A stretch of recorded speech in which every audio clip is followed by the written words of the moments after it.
Hello សួស្តីអ្នកគ្នាខ្ញុំបាទ Levi ហើយថ្ងៃនេះខ្ញុំលើកយករឿងមួយដែលមានចំណងជើងថា The Devil Never Cry តើឥឡូវយើងកុំឲ្យចាំយូរចូលដល់សាច់រឿងយើងហ្មងទៅតោះ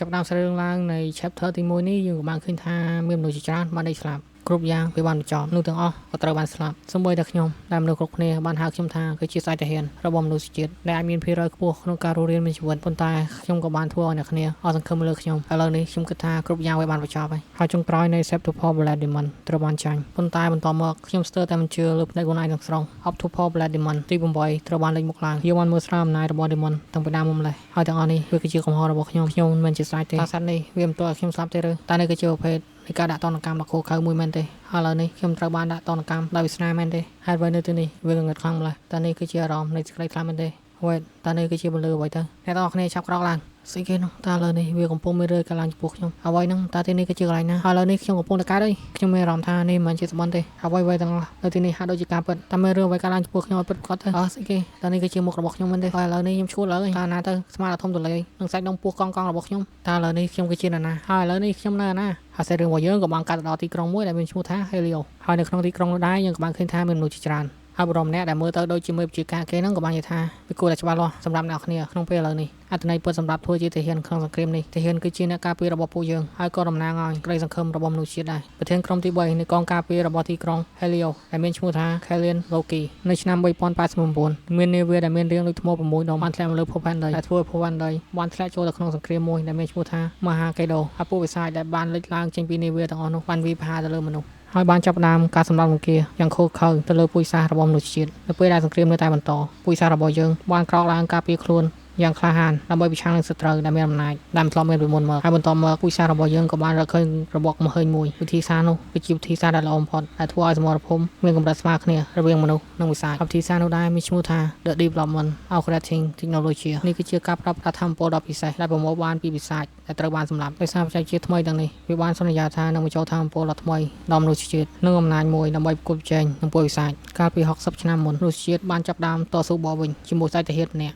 ដ៏អស្ចារ្យដែលមានឈ្មោះថា Alta បរិមម្នាក់ដែលបានបំផុសកំណត់ដល់អ្នកខំត្រទាំងអស់ដែលបានបញ្ចូលនៅក្បែរគាត់ដឹកនាំកងទ័ពថ្មីរបស់យើងចូលទៅសមរភូមិដើម្បីប្រឆាំងនឹងរលកវិសាចដ៏មានអធិពលបំផុតក្នុងប្រវត្តិសាស្ត្រសង្គ្រាមហើយខ្ញុំក៏សូមទោសអ្នកគ្នាដែរបើសិនជាក្នុងវីដេអូនេះមានណយអញអីព្រោះថាម៉ៃរបស់ខ្ញុំហ្នឹងវាកាត់ណយអត់សូវបានល្អប្រហែលទេបានតែធំធ្វើរឿងឲ្យគ្នាបានមើលទេអញ្ចឹងសូមអ្នកគ្នាយកយល់តើឥឡូវយើងចូលសាច់រឿងរបស់យើងវិញនៅក្នុងសមរភូមិនោះបានអូសបន្លាយអស់រយៈពេលជាច្រើនសប្តាហ៍ហើយពិភពលោករបស់យើងក៏បានធ្លាក់ចូលទៅក្នុងភាពងងឹតទីហ៊ានដ៏ក្លាហានរបស់ពួកយើងបានទប់ទល់នឹងវិសាចនៅនាទីចុងក្រោយបានបង្ខំឲ្យវិសាចទាំងអស់នោះរងរបួសនិងអស់សង្ឃឹមហើយពួកគេក៏បានដកថយទៅហើយនឹងជំរុញយកសម័យនៃការវិវត្តដែលបានបន្តអស់រយៈពេលជាង6សតវត្សមកដល់បច្ចុប្បន្ននេះស្អីគេកំពុងនិយាយស្អីនោះថាម៉េចអស់រយៈពេល6សតវត្សមកហើយតែមានន័យថាខ្ញុំបានធ្វើដំណើរទៅអនាគតដោយមិនដឹងខ្លួនមែនទេទោះជាយ៉ាងណាក៏ដោយជាជំនះរបស់មនុស្សជាតិបានកើតឡើងក្នុងតម្លៃដ៏អស្ចារ្យដោយសារតែទាហានដ៏អស្ចារ្យរបស់យើងបានបាត់បង់ជីវិតជាច្រើនអ្នករួមទាំងស្ដេចទាហានដែលមានឈ្មោះថា Alta ផងដែរហើយបើសិនបានមើលម្ដងកន្លែងនេះអ្នកគ្នាមិនទាន់យល់វិស័យរឿងទៀតខ្ញុំសូមនិយាយឲ្យខ្លីមកទៅគឺតួឯកប្រុសរបស់យើងនឹងអាចឆ្លងពេលវេលាពីអតីតកាលមកអនាគតកាលបានព្រោះថាកាលពី6សតវត្សមុនតួឯកប្រុសរបស់យើងបានជួយរ៉េបាត់ហើយនៅក្នុងសង្គ្រាមរវាងមនុស្សនិងវិសាចហើយនៅពេលដែលគេជួយរ៉េនោះគេក៏បានឃើញពលឺមួយហើយពេលនោះដែរគេក៏បានបើកភ្នែកឡើងវិញនៅក្នុងខ្លួនរបស់ក្មេងប្រុសម្នាក់ហើយអាប៉ែដែលបានឆ្លងពេលវេលាមកឥឡូវហ្នឹងគឺជាអាប៉ែអាតាដែលគេកំពុងនិយាយហ្នឹងឯងយល់ន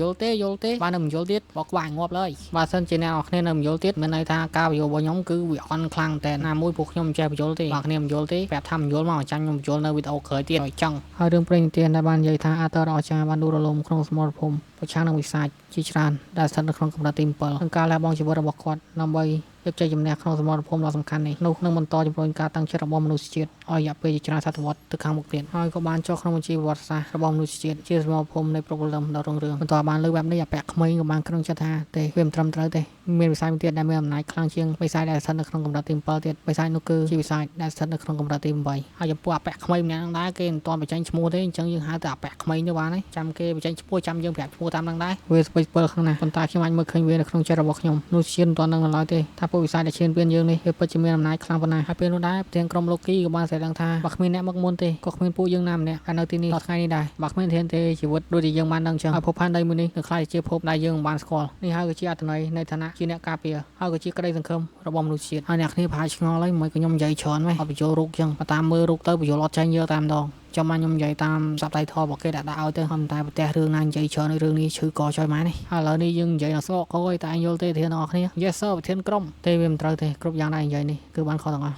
ស្អីគេតាណាកំពុងនិយាយហ្នឹងហើយព្រមណាប្រធានក្រុមលោកគីក៏បាននិយាយទៅឃើញអាប៉ែក្មេងហ្នឹងបន្ទាប់បានឃើញបែបនេះគេក៏បានដាក់សម្ដៅទៅហើយនៅពេលទៅដល់គេក៏បាននិយាយកាន់អាប៉ែក្មេងថាមើលទៅពេលយើងខំនិយាយនឹងឈឺកប្រហែលនេះវាដូចជាមិនបានជំរុញទឹកចិត្តរបស់ឯងទេហើយប្រធានក្រុមលោកគីក៏បាននិយាយទាំងទឹកមុខខុសខើខំខាំងទៅកាន់អាប៉ែក្មេងហ្នឹងតើឯងមានឈ្មោះថាកាដេតមែនទេ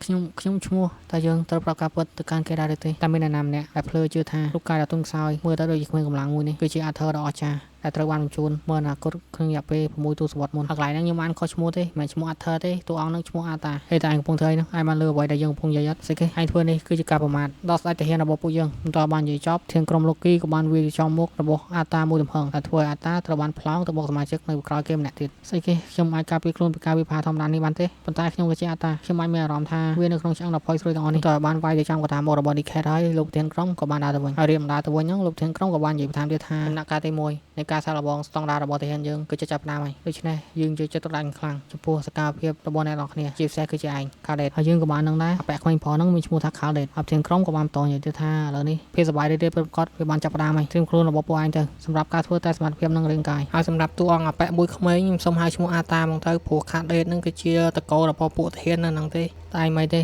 េវាមិនអីទេព្រោះយើងនៅដកដង្ហើមដែរអាតានេះគឺជាឈ្មោះដ៏ខ្លាំងមួយយើងមានឈ្មោះថា Luke Snow ហើយឈ្មោះពេញរបស់អាប៉ែហ្នឹងគឺមានឈ្មោះថា Luke Snow Cadet ហើយស្របពេលនោះដែរក៏មានទាហានស្រីម្នាក់បាននិយាយថាឯងពិតជាមានភាពក្លាហានណាស់ក្នុងការហៅខ្លួនឯងថាជាអាតាហើយនាងក៏បានបន្តនិយាយទៀតថាគ្រាន់តែឯងមានឈ្មោះដូចគេប៉ុន្តែវាមិនមានន័យថាឯងមានអ្វីៗដូចគ្នាទេហើយទាហានស្រីម្នាក់ហ្នឹងដែរមានឈ្មោះថា Talia Makel Cadet ហើយវាពិតជាល្ងងមែនបន្ទាប់ពីនាងបាននិយាយចប់នាងក៏បានដើរចាកចេញទៅបន្ទាប់បានលើបែបនេះប្រុសអាតាក៏បានគ្រឹងចិត្តថាអើយតើវាមានរឿងអ្វីជាមួយក្មេងស្រីម្នាក់នោះហើយអ្វីបានជានាងខ្វល់ថាខ្ញុំមានឈ្មោះអីអាប៉ែ Luke Snow ក៏បាននិយាយថាតែមិនដឹងថានាងគឺជានរណាទេនាងត្រូវបានគេចាត់ទុកថាជាទេពកោសល្យដែលមានសក្តានុពលបំផុតក្នុងចំណោម Cadet ទាំងអស់របស់សហរដ្ឋអាមេរិកតាលីយ៉ានាងពិតជាខ្លាំងជួយម្ដាយខ្លាំងហើយហើយពួកគេបានហៅនាងថាជារហាសាហើយនេះគឺជារូបរបស់រហាសាស្អីគេហ្នឹងចាំខ្ញុំដែរមើលអាប៉ែ Luke Snow ក៏បានបន្តនិយាយទៅថានាងគឺជាកូនស្រីច្បងរបស់តកក្បាច់គុណដែលមានសក្តានុពលបំផុតរបស់ Helio គឺជាគ្រួសារ Headstrong ហើយច្រឡំគ្រួសារ Heartstrong ស្អីគេគ្រួសារ Heartstrong ហេតុអ្វីបានជាឈ្មោះនេះខ្ញុំស្ដាប់ទៅដូចជាសាំខ្លាំងម្ល៉េះហើយមកឥឡូវបានហើយកុំដេកយូរពេកត្រូវម្ដាយនឹងវាមិនងាប់ទេឆាប់ក្រោកឡើងមកយ៉ាងដឹងហើយហើយដល់ពេលដែល Luke Snow បានទាញអាតាក្រោកឡើងនោះក៏មានកាមេរ៉ាមួយបានមកថតពួកគេទាំងពីរហើយចាយដែលបានថតពួកគេទាំងពីរនោះក៏បាននិយាយឡើងថានេះគឺជារបស់ដ៏អស្ចារ្យគឺជាមិត្តភាពរបស់បុរសដែលកំពុងតែរីកចម្រើនអស្ចារ្យមែន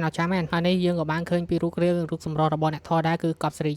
យកបន្ទាប់បានឃើញបែបនេះ Luke Snow បានសួរទៅកាន់នារីអ្នកថតនោះថាតើនាងបានថតរូបពួកយើងទាំងពីរមែនទេហើយប្រុសអាតាក៏បានសួរបន្ថែមទៀតថានេះឈើថ្មឹងទៅអីហ្នឹងឬគេសួរចាប់ឆ្លើយសំណួរពួកយើងទាំងពីរលឿនត្រូវហើយខ្ញុំបានថតថៃខឹងមែនថៃគាត់ថតប៉ុណ្ណឹងប្រូខឹងមែនឥឡូវនេះណាខ្ញុំសុំណែនាំខ្លួនរបស់ខ្ញុំតិចខ្ញុំមានឈ្មោះថា God Down Win Night to meet you ប្រូទាំងពីរហើយខ្ញុំបានអនុញ្ញាតឲ្យខ្លួនឯងនិយាយថាប្លង់ស្អាតខ្លាំងតែនស្អាតយកហើយនេះក៏បានបន្តនិយាយទៀតថាខ្ញុំគ្រាន់តែរំភើបចិត្តនឹងផ្កាភ្លើងនៃស្នេហាថ្មីរបស់អ្នកដែលកំពុងកកើតឡើងហើយនាងក៏បានសម័យឃើញអាប៉ែ Luke Snow នឹងបាន3អត្តាណានៃញ័រសាច់តែម្ដងអូនេះគឺជាខ្លឹមសារដ៏ល្អមែនហើយឥឡូវនេះខ្ញុំបានគិតថាខ្ញុំអាចចាប់យកទំនាក់ទំនងដ៏ស្រស់ស្អាតនិងអស្ចារ្យនេះតាំងពីដំបូងមកម្ល៉េះហើយយើងមើលទឹកមុខរបស់អាតាទៅគឺក្រាំងខ្លាំងមែនទែនហើយពេលនេះដែរសាច់រឿងរបស់យើងក៏បានកាន់មកដល់សង្វៀនសារលបងសមត្ថភាពនិងរាងកាយហើយនៅទីនោះដែរយើងក៏បានឃើញថាមានទាហានជាច្រើនហើយពេលនោះអាប៉ែអាតាក៏បានបញ្ចេញទឹកមុខដូចអ្នកបែកថ្នាំហើយគេថែមទាំងបាននិយាយថាហាទោះបីជារូបកាយនេះវាដូចជាអ្នកជក់ថ្នាំក៏ដោយតែខ្ញុំនៅតែមានចំណេះដឹងអំពីការបណ្ដុះបណ្ដាលពេញលេញរបស់ខ្ញុំតែទេហើយខ្ញុំនឹងបង្ហាញទៅកាន់ពួកគេអំពីអត្ថន័យពិតនៃការធ្វើជាទាហានការធ្វើតែទាំងអស់នេះវាគួរអស់សំណើចខ្លាំងណាស់ឥឡូវនេះក៏ដល់ពេលដែលខ្ញុំធ្វើឲ្យពួកនេះវាបើកភ្នែកធំឲ្យបិទមាត់ដែរហើយយើងងាកទៅមើលទឹកមុខរបស់ចាយពីរៈនោះវិញ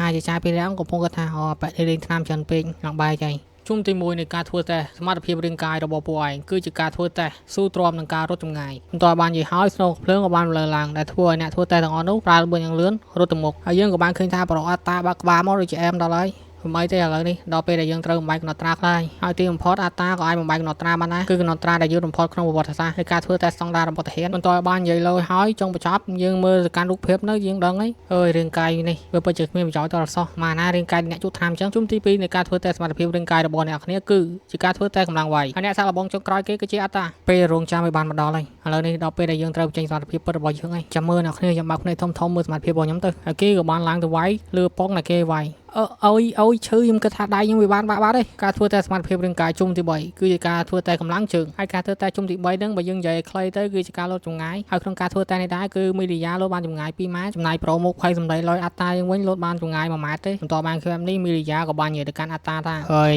ងងចយម្រាយល្ងង អត្តាស្ថិតនៅលើចុងក្រោយបន្ទាប់ពីការធ្វើតេស្តសមត្ថភាពរាងកាយរបស់យើងហើយគឺជាការ perform ដ៏អន់បំផុតក្នុងប្រវត្តិសាស្ត្ររបស់កម្មវិធីដែលយើងមានហើយឥឡូវនេះយើងគិតថាដល់ពេលដែលត្រឡប់ទៅផ្ទះវិញហេមិនសម្លាញ់អត្តាទាំងនេះអាចជារូបភាពចុងក្រោយនៃតំណែងដ៏ស្រស់ស្អាតមួយនេះដែលខ្ញុំបានធ្លាប់ថតលោកធានក្រុមលោកគីខ្ញុំគិតថាអបិអត្តានឹងគ្មានចំណុចល្អដែលត្រូវបន្តទៅមុខទៀតទេព្រោះថាអបិអត្តានឹងទទួលបានបន្ទុកទៀតខាងណាក្នុងការធ្វើតេស្តសមត្ថភាពរាងកាយចំនួន3ជុំនេះបើស្របឲ្យខ្លីមកគឺអបិអត្តានឹងគឺ no talent តែម្ដងចឹងអញ្ចឹងហើយយើងយល់ស្របថាអបិនឹងវាអន់ជួយម្រាយអស់ណាប៉ុន្តែអបិនឹងវានៅតែមានសិទ្ធិក្នុងការបញ្ចប់ដំណាក់កាលបន្ទាប់នៃការធ្វើតេស្តស្តង់ដារមួយនេះកុំរំហើយពួកគេនៅបន្តយ៉ាងទៀតយើងធាក់គេចេញពីក្រុមយើងខានហើយឥឡូវនេះចាប់ដើម stake 2 ទៅអូខេប្រូខ្ញុំយល់ហើយប្រូដំណាក់កាលទី2នៃការតេស្តសាកល្បងស្តង់ដាររបស់ទាហាននឹងចាប់ដើមឥឡូវនេះពេលវេលាមួយដែលអ្នកគ្នាបានរងចាំជាយូរមកហើយការតេស្តសមត្ថភាពនេះដែរគឺជាការផ្សំរាងកាយបន្ទាប់បានលើបែបនេះអបិអត្តាក៏បានញញឹមឡើងហើយគេក៏បានគិតនឹងថាកាលពី60ឆ្នាំមុនភាពស្របស៊ីគ្នារបស់ខ្ញុំមានរហូតដល់96%ហើយនេះគឺជាកម្រិតដ៏ខ្ពស់បំផុតដែលធ្លាប់មានពីមុនមកតែរូបកាយមួយនេះមិនអាចប្រៀបធៀបនឹងរូបកាយចាស់របស់យើងបានឡើយប៉ុន្តែភាពស្របស៊ីគ្នាត្រូវបានកំណត់ដោយឆន្ទៈរបស់មនុស្សម្នាក់ៗអាណាថាយើងជាមនុស្សល្ងងមិញនេះយើងធ្វើវាបានឃើញពីសមត្ថភាពពិតរបស់យើងទោះបីរូបកាយនេះដូចជាអ្នកជក់ឆ្នាំក៏ដោយប៉ុន្តែយើងកាលពី60ឆ្នាំមុនគឺជាស្ដេចទាហានក្នុងប្រវត្តិសាស្ត្រមនុស្សជាតិដ៏រឹងមាំមួយបន្ទាប់បានគិតយ៉ាងលយហើយអត្តាក៏បានបញ្ចេញអូរ៉ាហ្វាមីងម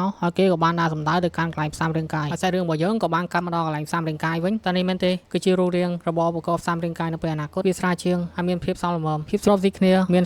39% ជាការពិតណាស់នេះគឺជាតារាយ៉ា Hard Strong នាងបានឆ្លងកាត់ការសាកល្បងមួយនេះតែនាងបានកាន់ដល់ 39% អ្នកដែលធំធាត់ក្នុងគ្រួសារសិល្បៈបែបគុណស្ថិតនៅកម្រិតផ្សេងគ្នាទាំងស្រុងបន្ទាប់បានឃើញបែបនេះអាចចកចាមតាហ៊ានម្នាក់ក៏បាននិយាយថានាងពិតជាអស្ចារ្យខ្លាំងណាស់ខ្ញុំប្រកាសជាមិនអាចធ្វើល្អដូចនាងបានទេបន្ទាប់បានលើបែបនេះហើយយើងមើលទៅកាន់ទឹកមុខរបស់ប៉ែអាតាទៅហើយគេក៏បានគិតនឹងចិត្តថាបើមនុស្សគ្រប់គ្នានៅក្នុងជំនាន់ថ្មីនេះដូចជាមនុស្សល្ងងដែលគួរស្រឡាញ់បែបនេះនោះមនុស្សជាតិនឹងត្រូវវិនិច្ឆ័យជាមិនខានទេហើយតាហ៊ានអាចចកចាមនោះក៏បានបន្តនិយាយយ៉ាងលឺទៀតថាយើងចង់មានន័យថាก่อนតែមើលទៅនាងទៅនាងពិតជាមានពលិចាញ់ចាំងខ្លាំងតែនបន្ទាប់ពីគេបានដកឧបករណ៍តេស្តសាកល្បងចេញពីខ្លួនរបស់តាលីយ៉ាហើយនាងក៏បានដើរចុះក្រោមហើយនៅពេលដែលនាងបានដើរចេញមកនោះក៏មានស្លេចកចាមជាច្រើនបាននិយាយឡើងថានាងពិតជារស់នៅស្របតាមកេរ្តិ៍ឈ្មោះរបស់នាងមែននាងមកពីគ្រួសារ Headstrong គឺជាគ្រួសារដ៏អស្ចារ្យហើយឯងគ្រាន់តែសម័យមើលធនធាននិងការបណ្ដុំដាដែលនាងទទួលក្នុងរយៈពេលប្រហែលឆ្នាំមកនេះឥឡូវដែរកន្លែងហ្នឹងយើង skip ចោលទៅព្រោះអាចកចាមនិយាយច្រើនខ្លាំងមែនទែនសិតតែពីអត់ប្រយោជន៍ទេហើយឥឡូវនេះដែរយើងមកមើលប្រូអាតាវិញហើយគេក៏បានគិតក្នុងចិត្តថាយើងមិនអាចនិយាយបានថាវាមិនគួរចាប់អារម្មណ៍ទេភាពស្របស៊ីគ្នា39%